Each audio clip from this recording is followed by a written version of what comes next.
Alright, we're gonna ascend our way back out of here. That little ascension where the Metroid egg pod was kind of reminded me of the original Metroid, where they have the elevators sitting below the hole.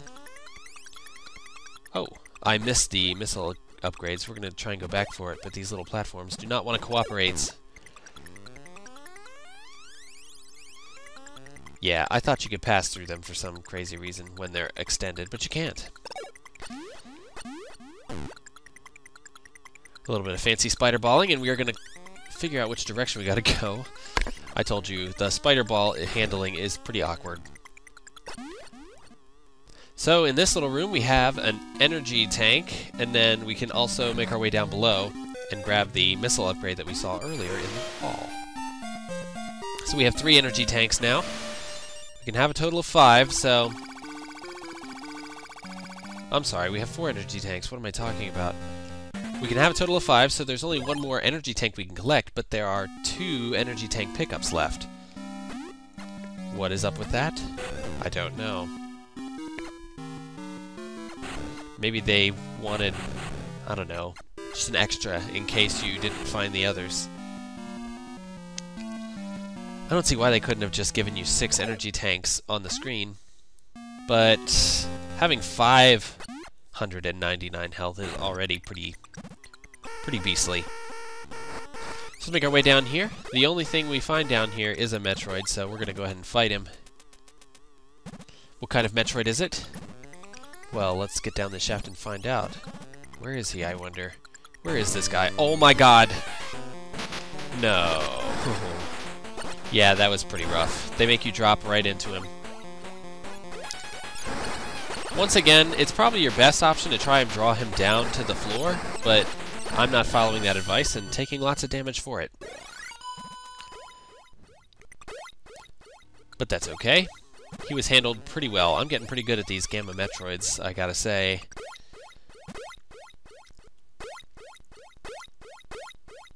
And if you disagree, tough.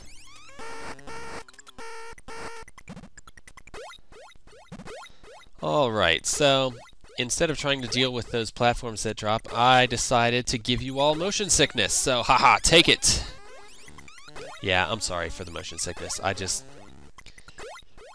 Those dropping platforms are pretty unreliable. Sometimes you can land on them and fall all the way down, and it's just not fun. So the fastest way out is just a space jump. Man, this music is pretty kickin'.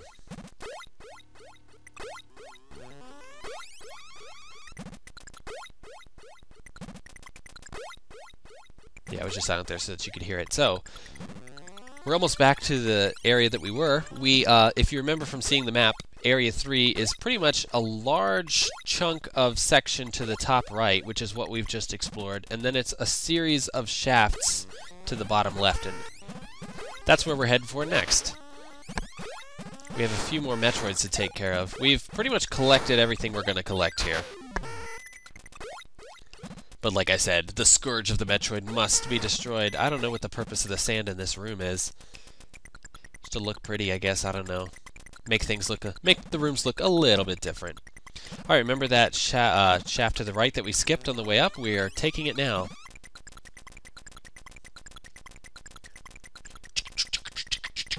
Yeah, I'm going to turn this into a remix, I think.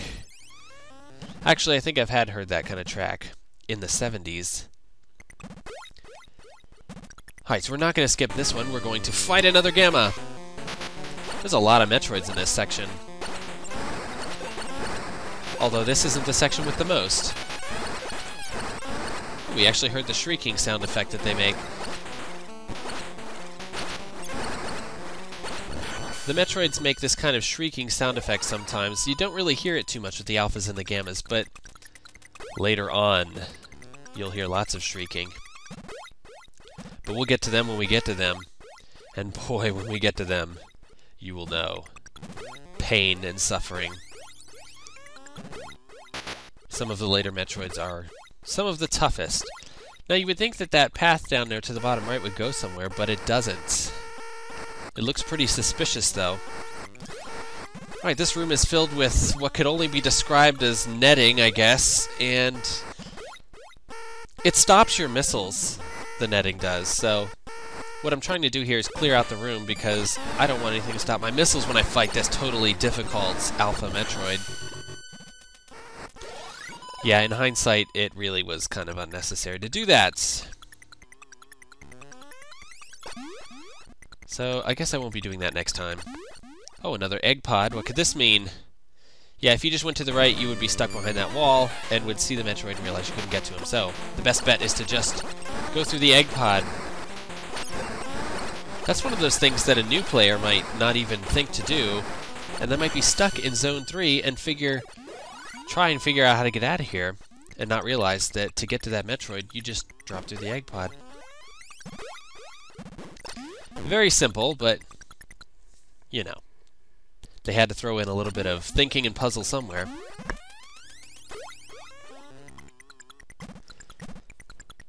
Alright, so there's only a few more Metroids to take care of, and we are going to go over here to the right and do it. Oh, well. Pardon me. I was a little bit off. There's a vertical shaft to go down again. So many shafts in this game. What is it with the Metroid franchise and vertical shafts? I'm not exactly certain, but they certainly like to have you ascend and descend. Okay, this is probably one of the most difficult Gamma fights in the series. Not in the series. Well, maybe it is in the game. They make you fight them on these tiny little platforms, and below you are damaging plants. So you can't really draw them to the floor. You have to fight them on the tiny platforms. And as mentioned earlier, I would kill to be able to fire in 8 directions right now. Well, as if the game designers realized you were probably going to be taking a lot of damage from this fight, they gave you an energy tank refill right over here. Just because they're that nice. So I'm going to take advantage of it and move on. I'm fairly certain that there's only one more Metroid left in Area 3. And he is further up. The nifty thing about Area 3 is, if you follow the path like I'm following, you don't really have to backtrack your way out, because it goes in a nice little circle. But hello, Mr. Metroid. This time we're jumping out of the egg pod, but that one was pretty obvious what we do. Now that is a fine example of the strategy of getting underneath of them working well to your advantage. And I also lied to you earlier when I said there was only one left, because there wasn't. There's more. Alright. Now we've come kind of in a circle. We were in this shaft a little earlier in the update, and if you had dropped all the way to the bottom, you would have gotten to that egg pod and realized that it was a dead end. Because you can't go through it down, but you can go up through it. Yeah, you can't fire them off the screen. If only the Metroid could stay in the screen. Well, we'll see that later. The other Metroids are pretty ass about that. So, jumping up through here, and we're back in the original vertical shaft. And that earthquake can only mean one thing. We're out of here. See what I mean about the backtracking? There was absolutely none getting out of Area 3, and we are skipping that acid pit because it goes to Area 5. It's not emptied yet. We have to go all the way over here to Area 4, which is very, very short, so yeah, I just messed up. I'm getting lost in the morph ball maze. Anyway, guys, this is going to be it for this time. Thanks for joining me. I'll see you next time.